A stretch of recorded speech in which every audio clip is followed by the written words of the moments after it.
नमस्कार साथियों, एक बार फिर से स्वागत करता हूं आपके अपने इस यूट्यूब चैनल स्टडी विद एके में।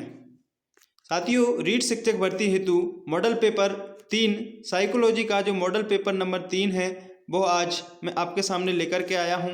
दोस्तों, इससे पहले मॉडल पेपर 1 व 2 हम सॉल्व कर चुके हैं। अगर आपने उन मॉडल टेस्ट पेपरों को सॉल्व नहीं किया है तो आप ज़रूर उन पेपरों को सॉल्व करना। मैं उनका लिंक है वो डिस्क्रिप्शन बॉक्स में ज़रूर दे दूंगा आपको, और उन प्रश्नों को हल करके आप कहोगे कि क्या शानदार प्रश्न है। साथियों, तो ये मॉडल पेपर तीसरा, आपको पता है कि जो अपनी पब्लिकेशन साइकोलॉजी की बुक है उनमें से ये मॉडल पेपर मैं आपके सामने लेकर के आया हूँ।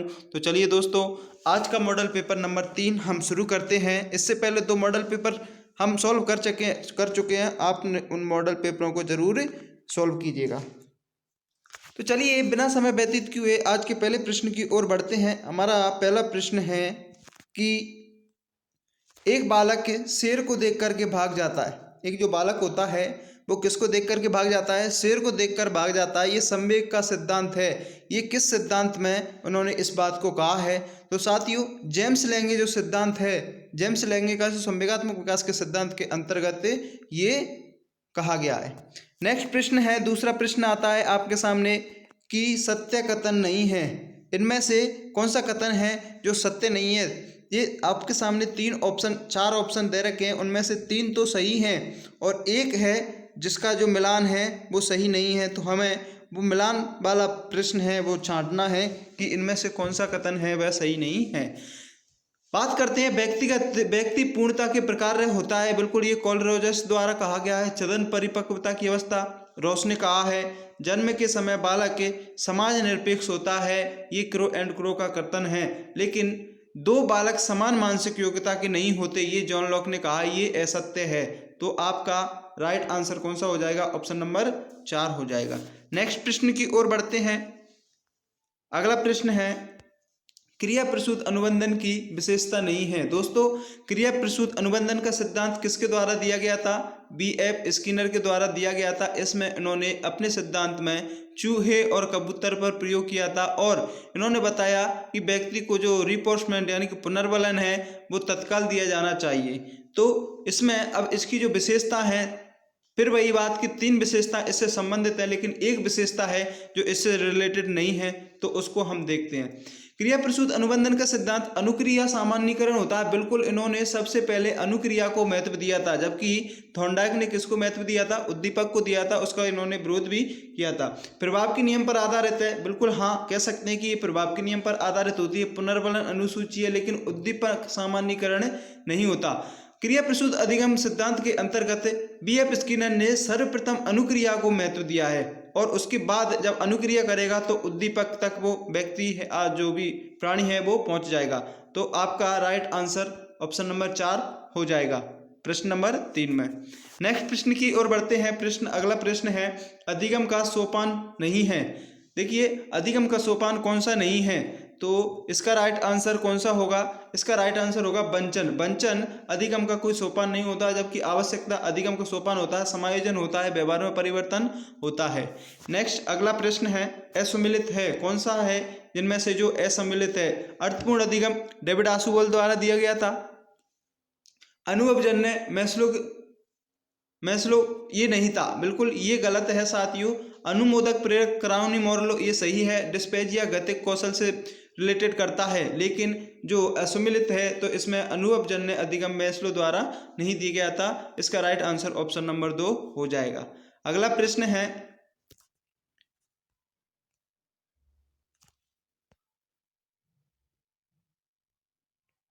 अगला प्रश्न है दोस्तों कि असत्य कथन है।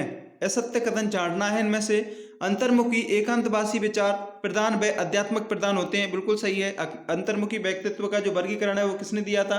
जुंग ने दिया था। इसमें उन्होंने कितने प्रकार के व्यक्तित्व बताए थे? 2 प्रकार के बताए थे मूलतः, लेकिन बाद में उन्होंने एक और जोड़ दिया गया था उनके शिष्यों द्वारा, उभयमुखी। तो ये बात तो सही है। दूसरा बात करते हैं, फ्रीडमैन व रोजरमैन ने व्यक्तित्व का A और B प्रकार के टाइप बताए थे। ये भी बात सही है। नेक्स्ट बात करें, नव मनोविश्लेषणवादी सुल्लीवान व कार्ल युंग व एडलर इसके माने जाते हैं। तो ये भी बात सही है, ये 3 ऊपर के बिल्कुल कथन सही हैं। लेकिन व्यक्तित्व वातावरण के साथ सामान्य व स्थायी समायोजन है, ये वैलेंटाइन ने कहा है, ये गलत है। तो आपका राइट आंसर कौन सा हो जाएगा? ऑप्शन नंबर 4 आपका राइट आंसर हो जाएगा। नेक्स्ट प्रश्न की ओर बढ़ते हैं साथियों। अगला प्रश्न आता है, असत्य रक्षा युक्ति है, बिल्कुल इनमें से कौन सी रक्षा युक्ति है जो गलत है? ऑप्शन फर्स्ट आता है, स्वयं को नरेंद्र मोदी कहना, क्या ये प्रक्षेपण के अंतर्गत नहीं आता? नहीं आता, बिल्कुल स्वयं को नरेंद्र मोदी कहना ये प्रक्षेपण नहीं, बल्कि यहाँ पर हम आत्मीकरण कह सकते हैं। क्या कर सकते हैं? आत्मीकरण का यहाँ पर सिद्धांत या रक्षात्मक युक्ति है, यहाँ लागू होती है।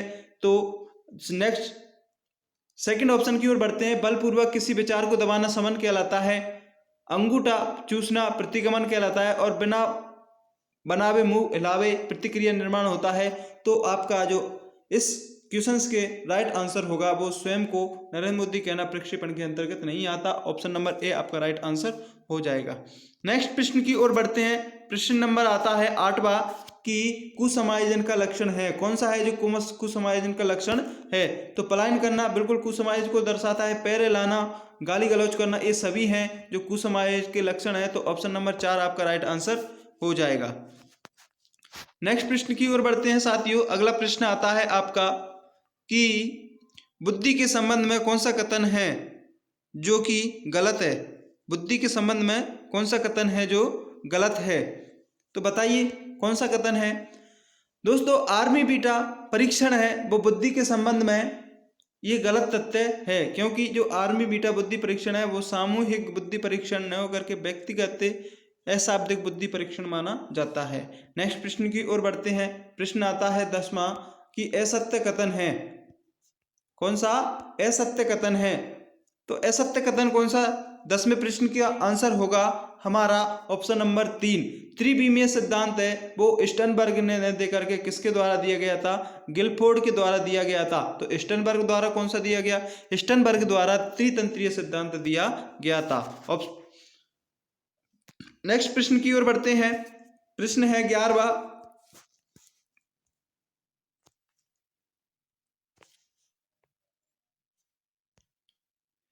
सुमिलित करें तो बताइए कि संवेगात्मक बुद्धि किसके द्वारा दी गई? डैनियल गोलमैन द्वारा दी गई। तो ए का 2 यहाँ पर हो जाएगा। दूसरी बात करें बुद्धि लब्धि विकसित सूत्र, बुद्धि लब्धि किसने विकसित किया था? टर्मन ने किया था। अगर पहले का ऑप्शन नंबर 2 कहीं दिख रहा है क्या? तो यहाँ पर तीसरे में दिख रहा है। लेकिन हमने आगे एक और बात करें तो यहाँ पर ऑप्शन नंबर 4 आपका राइट आंसर हो जाएगा, क्योंकि पहले में दूसरा जो सतत व्यापक मूल्यांकन होता है वो धारा 29 से होता है। बुद्धि लब्धि सूत्र टर्मन के द्वारा, संवेगात्मक बुद्धि डैनियल गोलमैन द्वारा, और अधिगम असहायतापन है जो सेलिंगमैन द्वारा दिया गया था। तो ऑप्शन नंबर 4 आपका राइट आंसर हो जाएगा। अगला प्रश्न है एनसीएफ 2005 की विशेषता नहीं है। एनसीएफ 2005 की विशेषता कौन सी नहीं है? तो देखिए साथियों, यहाँ पर आपका पहला ऑप्शन ई राइट आंसर हो जाएगा कि एनसीएफ 2005 की विशेषता ज्ञान को सूचना मानना नहीं होता, बल्कि करके सीखना, शांति, कला, बालक या सफलता, ये सभी इसकी विशेषताएं मानी जाती हैं। प्रश्न नंबर 13 आता है कि प्रभुत्ववादी शिक्षण नीतियां नहीं हैं। दोस्तों, प्रभुत्ववादी जो शिक्षण नीतियां नहीं है वो दत्त कार्य नहीं माना जाता। ऑप्शन नंबर 4 आपका राइट आंसर हो जाएगा। प्रश्न अगला आता है 14वां प्रश्न है कि असम्मिलित है। कौन सा इनमें असम्मिलित है? रुचि व्यक्तिगत अर्जित प्रेरक होती हैं 14 में, तो ये नहीं कि असम्मिलित पूछना है। तो असम्मिलित कौन सा है? तो बिल्कुल ये अर्जित होती हैं। प्रेम स्वाभाविक होता है, उपलब्धि अर्जित होता है, लेकिन जो जिज्ञासा होती है वो कृत्रिम न होकर के कैसी होती है? स्वाभाविक होती है। ऑप्शन नंबर 3 आपका 14वें प्रश्न के अंतर्गत आ जाएगा। नेक्स्ट अगला प्रश्न आता है कि संबंधित नहीं है। कौन सा है जो संबंधित नहीं है? तो इसका राइट आंसर हो जाएगा कंडीशन ऑफ लर्निंग, जो थॉर्नडाइक द्वारा न दे करके किसके द्वारा दी गई थी? रॉबर्ट एम ग्वेने द्वारा दी गई थी। तो ऑप्शन नंबर 4 आपका राइट आंसर हो जाएगा। प्रश्न आता है अगला, सत्य है। अगला प्रश्न है कि इसमें से कौन सा है जो सत्य है? संवेग सर्वाधिक अस्थिर होते हैं। बिल्कुल सही है। नैतिक सापेक्षतावादी किशोरावस्था को दर्शाता है। सुझाव ग्रहणशीलता विद्यालय आयु को दर्शाता है, लेकिन जो प्रजनन व गतिहीनता अवस्था होती है वो शैशव अवस्था को नहीं दर्शाता। तो इसमें 1, 2 व 3 ऑप्शन तीनों सही हैं। तो हम बात करते हैं कि जो ऑप्शन नंबर 2 इसमें आ रहा है कि 1, 2, 3 तीनों ही सही है, तो ऑप्शन नंबर 2 आपका राइट आंसर इसके अंतर्गत हो जाएगा। नेक्स्ट प्रश्न की ओर बढ़ते हैं दोस्तों। अगला प्रश्न आता है साथियों, वीडियो अच्छी लगे तो लाइक जरूर कर देना साथियों, और अपने दोस्तों को भी शेयर करना। और दोस्तों चैनल पर नए हो तो प्लीज़ साथियों चैनल को सब्सक्राइब कर लें और बेल की घंटी को भी दबा लें, ताकि आने वाली हर एक वीडियो का नोटिफिकेशन है वह आप तक आ सके।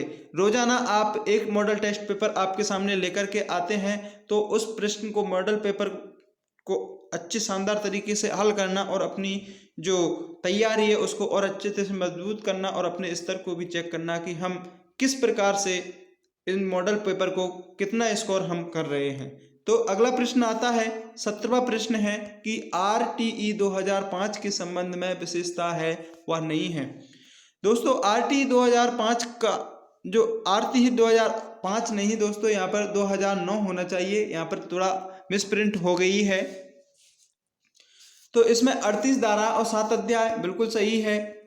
शिक्षक को जनगणना व आपात कार्य में नहीं लगाया जा सकता, ये तो गलत हो गया, क्योंकि यहाँ पर बिल्कुल ये ऑप्शन नंबर 2 आपका राइट आंसर हो जाएगा, क्योंकि विशेषता नहीं है वो पूछ रहा है।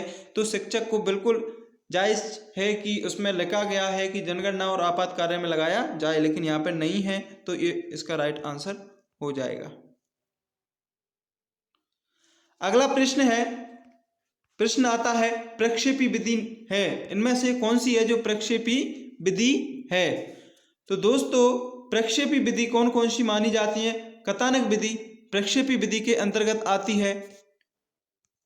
मौजिक विधि भी प्रक्षेपित, और खेल विधि ये पहला, दूसरा, तीसरा, तो ऑप्शन नंबर 2 आपका राइट आंसर हो जाएगा। कथानक, बोध विधि, मौजिक परीक्षण और खेल परीक्षण ये प्रक्षेपी विधि के अंतर्गत आते हैं। अच्छे उपलब्धि परीक्षण की विशेषता क्या है। दोस्तों इस प्रश्न को अच्छे से पढ़ना है और इस प्रश्न का अच्छे शानदार तरीके से आंसर देना है। तो कि अच्छे उपलब्धि परीक्षण की विशेषता है, बताइए इसका राइट आंसर कौन सा होगा। इसका राइट आंसर होगा ऑप्शन नंबर 1। तो दोस्तों विश्वसनीय और वैधता ये दोनों हैं जो इसकी अच्छे उपलब्धि परीक्षण की विशेषताएं हैं वो मानी जाती हैं। शिक्षण है, अगला प्रश्न आता है कि शिक्षण क्या है। तो शिक्षण एक बाल केंद्रित भी है और एक अंतःक्रिया युक्त भी है। तो ऑप्शन नंबर 4, 1 व 2 आपका राइट आंसर हो जाएगा। नेक्स्ट प्रश्न आता है दोस्तों 21वां, सतत एवं व्यापक मूल्यांकन होता है, इसका राइट आंसर कौन सा होगा। तो साथियों ये सतत एवं व्यापक मूल्यांकन रचनात्मक आकलन भी होता है, ABC ग्रेड का प्रयोग भी इसके अंतर्गत होता है, और आर्कटिक प्रयोग भी इसके अंतर्गत होता है। तो ऑप्शन नंबर 4 है वो आपका राइट आंसर हो जाएगा। अगला प्रश्न है कि सृजनात्मकता मापन का संबंध किससे है। साथियों इस प्रश्न को बताना है कि सृजनात्मक मापन का संबंध है वह नहीं होता। तो टॉरेंस से बिल्कुल इसका मापन का संबंध माना जाता है, गिलफोर्ड से भी माना जाता है, बाकर-मैन से भी माना जाता है, जबकि टर्मन से इसका संबंध नहीं माना जाता। टर्मन ने किसके अंतर्गत अपनी भूमिका निभाई थी, बुद्धि के संदर्भ में निभाई थी। तो ऑप्शन नंबर 4 आपका राइट आंसर हो जाएगा। अगला प्रश्न आता है, प्रश्न नंबर 23 है कि एक बालक विद्यालय की संपत्ति को नुकसान पहुंचाता है। जब एक कोई बालक होता है और वो बालक अगर विद्यालय की संपत्ति को नुकसान पहुंचा रहा होता है तो वह बालक बाल अपराधी की श्रेणी के अंतर्गत आ जाता है। ऑप्शन नंबर 3 आपका राइट आंसर हो जाएगा। अगला प्रश्न है,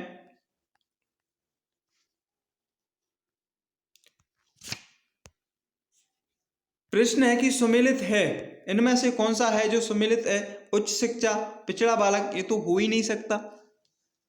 उच्च शिक्षा पिछड़ा बालक तो नहीं हो सकता। तो अंतर वैयक्तिक संबंध बुद्धि मंद बुद्धि से मानी जाती है, जी हाँ ये हो सकता है। विस्तारण की योग्यता समस्या ये भी नहीं हो सकता, पहला भी नहीं हो सकता। उत्पादक सृजनात्मकता ये हो सकता है। तो दूसरा और चौथा इसमें देखते हैं, ऑप्शन नंबर 2 दूसरा और चौथा बता रहा है, तो ऑप्शन नंबर 2 इसका राइट आंसर हो जाएगा। नेक्स्ट प्रश्न की ओर बढ़ते हैं साथियों। प्रश्न बहुत ही उपयोगी है, बहुत ही मतलब यूँ कह सकते हैं कि जो पूर्व एग्जाम पैटर्न है और आने वाले इन प्रश्नों की संभावना है वो प्रश्न इसमें समावित किए गए हैं। अपनी पब्लिकेशन में जो मॉडल पेपर दे रखे हैं, जो धीर सिंह दावाई द्वारा अपनी अनुभव के आधार पर इन मॉडल पेपरों को बनाया है, तो आप सोच सकते हो कि कितना स्तर इस मॉडल पेपर का हो सकता है। अगला प्रश्न आता है, चिंतन के संबंध में कौन सा गलत है? तो देखिए, चिंतन दो प्रकार का होता है, बिल्कुल सही है, एक स्वैली चिंतन और एक यथार्थवादी चिंतन। तो पहला ऑप्शन तो सही है।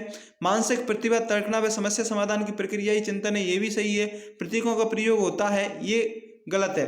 प्रतीकों का प्रयोग नहीं होता, किसने कहा नहीं होता? भाई चिंतन में तो प्रतीकों का प्रयोग होता है और ये ज्ञानात्मक पक्ष से भी संबंध रखता है। तो ऑप्शन नंबर 3 आपका राइट आंसर हो जाएगा। अगला प्रश्न है, प्रश्न नंबर 26 आता है, सुमेलित नहीं है, कौन सा इनमें है जो सुमेलित नहीं है? तो इसके अंतर्गत अवधारणा मानचित्रण, ये रॉबर्ट ज्ञानी द्वारा दिया गया, ये सुमेलित नहीं है, बल्कि समावेशी शिक्षा निःशक्त बालकों से रिलेट करती है। अचेतन अभिप्रेरणा फ्राइड द्वारा दी गई थी। संरक्षण की समझ मूर्त सक्रियात्मक अवस्था के अंतर्गत आ जाती है। तो इसका राइट आंसर कौन सा होगा? ऑप्शन नंबर 1 हो जाएगा। अगला प्रश्न है, 27वां प्रश्न आता है कि असत्य कथन है, कौन सा कथन है जो असत्य है? तो मूल्यांकन मात्रात्मक व गुणात्मक दोनों होता है, ये तो सही है भाई साहब, ये असत्य कहाँ से होगा? मूल्यांकन व मापन दोनों समान होते हैं, बिल्कुल ये प्रश्न, ये उत्तर है, ये असत्य है। तो इसका राइट आंसर कौन सा हो जाएगा? मूल्यांकन व मापन दोनों समान नहीं होते। अगर हम अगले ऑप्शन की ओर बढ़े कि मूल्यांकन भावात्मक, ज्ञानात्मक, क्रियात्मक क्षेत्र से होता है, तो ये तो सही है। मूल्यांकन निर्णयात्मक प्रक्रिया, ये भी सही है। तो ऑप्शन नंबर 2 आपका राइट आंसर हो जाएगा। अगला प्रश्न आता है कि क्रियात्मक अनुसंधान संबंधित नहीं है, किससे संबंधित नहीं है? तो क्रियात्मक अनुसंधान स्टीफन एन कोरे से बिल्कुल सही है। विद्यालय संस्थाओं से संबंधित है, बाल व्यवहार से संबंधित है, जबकि राष्ट्र की समस्या से इसका कोई संबंध नहीं होता। ऑप्शन नंबर 3 आपका राइट आंसर हो जाएगा। सत्य कथन है, कौन सा है कथन है जो सत्य है? ऑप्शन नंबर फर्स्ट आता है, रुचि जन्मजात व अर्जित होती है, क्या ये सही है? तो बिल्कुल ये सही है कि रुचि जन्मजात व अर्जित दोनों होती है। तो ऑप्शन नंबर दूसरा आता है कि संवेदना ज्ञान की पहली पीढ़ी है, तो ये भी सही है। संवेदना को ज्ञान की पहली पीढ़ी माना जाता है। अगले ऑप्शन की ओर बढ़े तो अभिक्षमता जन्मजात होती है, ये भी सही है साहब, अभिक्षमता जन्मजात होती है। सामाजिक अधिगम प्रत्यय अधिगम है, तो ये उसमें सभी ऑप्शन सही हैं। तो ऑप्शन नंबर 1 इसका राइट आंसर हो जाएगा, सभी सत्य हैं। साथियों, अगला प्रश्न आज का 30वां प्रश्न है, अंतिम प्रश्न है। प्रश्न कह रहा है कि इनमें से कौन सा सही है? सामाजिक निर्मितवाद जेरोम ब्रूनर का, क्या ये सही है? ये तो गलत है, क्योंकि सामाजिक निर्मितवाद नहीं, संज्ञानात्मक निर्मितवाद जेरोम ब्रूनर द्वारा दिया गया था। 16 पीएफ प्रणाली, बिल्कुल ये आंसर इसका हो जाएगा। ऑप्शन नंबर 2 16 पीएफ प्रणाली आरबी कैटल द्वारा दी गई थी, तो इसका राइट आंसर कौन सा हो जाएगा? ऑप्शन नंबर 2 हो जाएगा। दोस्तों, कैसा लगा ये टेस्ट? बिल्कुल अच्छा लगा हो तो लाइक जरूर कर देना, अपने साथियों को भी शेयर करना, ताकि वो भी इन प्रश्नों से लाभान्वित होकर इस मॉडल टेस्ट पेपर को अच्छे तरीके से, शानदार तरीके से सॉल्व कर सकें और अपनी तैयारी को परख सकें। साथियों, वीडियो को लाइक जरूर कर देना। साथियों, आपके लाइक से हमें मोटिवेशन मिलता है, और चैनल पर नए हो तो सब्सक्राइब कर लें और बेल की घंटी को दबा लें। मिलते हैं अगले टेस्ट नंबर मॉडल पेपर 4 के साथ कल। तब तक के लिए जय हिंद, जय Bharat, bye bye, take care. दोस्तों, आप अपनी तैयारी को मजबूत बनाते रहिए और अपने लक्ष्य की प्राप्ति में लगे रहिए। जय हिंद, जय भारत।